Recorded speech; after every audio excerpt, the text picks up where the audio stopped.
lapsuus, siellä se menee. Koulun liikuntatunnit ei enää ollut kaikkien mieleen, kelle mistäkin syystä.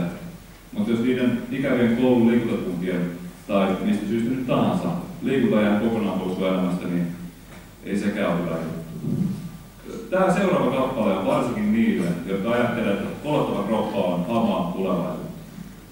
Vanhuus. Sieltä se tulee. Ja siihen valmistautuminen kannattaa ottaa nyt.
Täytyy mennä treeneihin, ei voi luottaa